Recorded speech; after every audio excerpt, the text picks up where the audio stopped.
এবার আমরা পরবর্তী ঘটনার ব্যাখ্যা দেবো বার্নৌলির নীতি প্রয়োগ করে।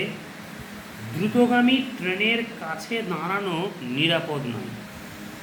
মনে করো, আমি কথার জন্য বলছি, এই যে ট্রেন লাইন, এই ট্রেন লাইনের ওপর দিয়ে একটা দ্রুতগামী ট্রেন ছুটে যাচ্ছে। আমি সংক্ষেপে একটা ছবি এঁকে বোঝাচ্ছি ব্যাপারটা। মনে করো, এইভাবে একটা ট্রেন ছুটছে। এই ট্রেনটা খুব দ্রুতগামী ট্রেন।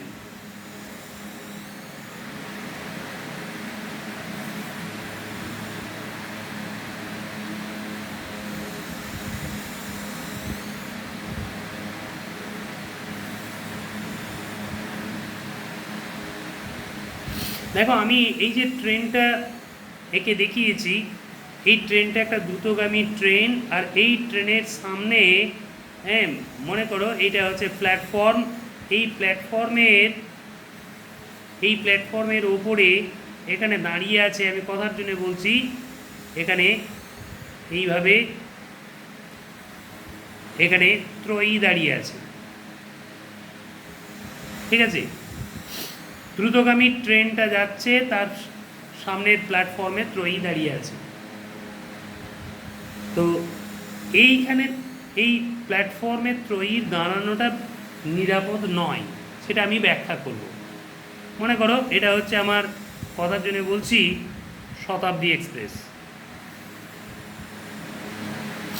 তাহলে এই শতাব্দী এক্সপ্রেস যখন প্রচণ্ড গতিবেগে এই নির্দিষ্ট অভিমুখে গতিশীল, তখন এই শতাব্দী এক্সপ্রেস যে লাইনের ওপর দিয়ে যাচ্ছে তার সামনের প্ল্যাটফর্মে ত্রয়ী দাঁড়িয়ে আছে।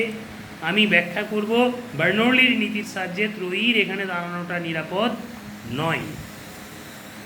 দ্রুতগামী ট্রেনের আশেপাশের বায়ু কি হয় জানো? উচ্চ বেগে প্রবাহিত হয়।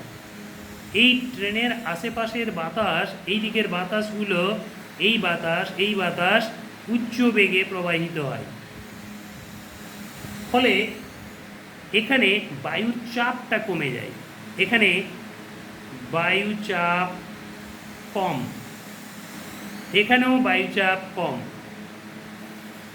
যেহেতু উচ্চ বেগে প্রবাহিত হচ্ছে বাতাস, সুতরাং দ্রুতগামী ট্রেনের আশেপাশের বায়ুর চাপ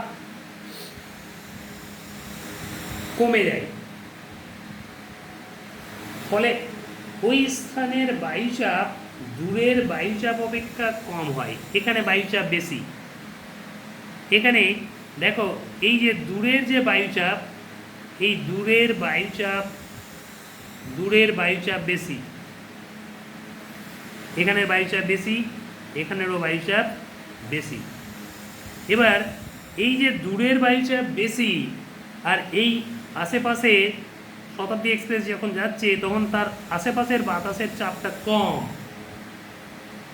বাইরের বায়ুচাপ বেশি থাকায় উচ্চচাপের বায়ু ট্রেনের খুব কাছে দাঁড়ানো দর্শককে, এখানে ত্রয়ীকে কি করবে বলতো? ট্রেনের দিকে ঠেলে দেবে। এই উচ্চচাপের বায়ু কি করবে? একে এখানে থাকুক বা এদিকেই থাকুক, একে একদম ট্রেনের দিকে ঠেলে দেবে। তাহলে ট্রেনের দিকে যদি ত্রয়ীকে ঠেলে দেয়, তাহলে ত্রয়ীর কিন্তু দুর্ঘটনা ঘটার সম্ভাবনা থাকবে। সেই জন্যেই আমি বলছি যে বার্নৌলির নীতি প্রয়োগ করে এটাকে ব্যাখ্যা করা যাচ্ছে যে দ্রুতগামী ট্রেনের কাছে দাঁড়ানো নিরাপদ নয়। বেগ বেশি মানেই চাপ কম, আর চাপ কম পাশে বেশি, বায়ুর চাপ বেশি, তাই উচ্চচাপের বাতাস তখন এই ব্যক্তিকে কি করবে? ট্রেনের দিকে ঠেলে দেবে, তার ফলে দুর্ঘটনা ঘটার সম্ভাবনা থাকবে। সেই জন্যেই বলা হয় যে দ্রুতগামী ট্রেনের কাছে দাঁড়ানো নিরাপদ নয়। এবার আমরা পরের অংশে আসি।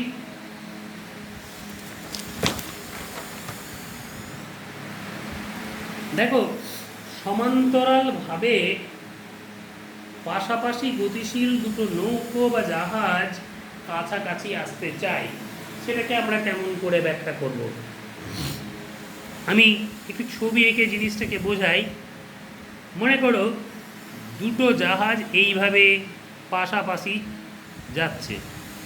এইভাবে এই যে নদী বা সমুদ্র যাই বলো না কেন,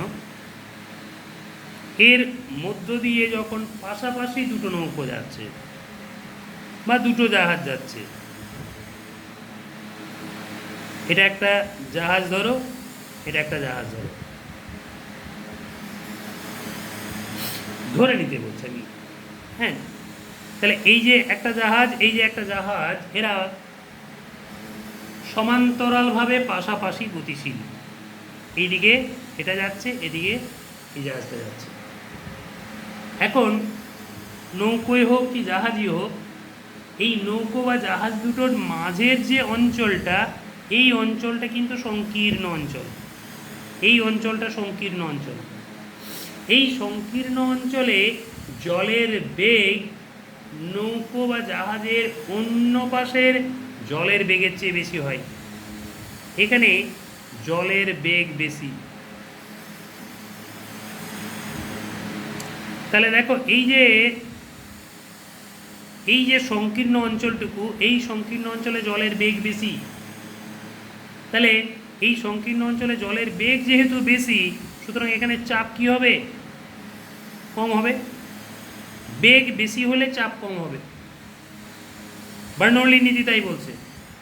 তাহলে এই সংকীর্ণ অঞ্চলে চাপটা কম হয়, ফলে তখন এখানে চাপ কিন্তু বেশি, এখানে কিন্তু চাপ বেশি, আবার এখানেও কিন্তু চাপ বেশি। তাহলে দেখো দুপাশের জলের যে চাপ, এই চাপ এদিকে পড়বে, এদিকে পড়বে। তাহলে এই চাপের ফলে, এই যে উচ্চ চাপের জল, এই উচ্চ চাপের ফলে এই সংকীর্ণ অঞ্চলটা কমতে চাইবে। ফলে দুপাশের জলের চাপে এই নৌকো বা জাহাজ দুটো কি করবে?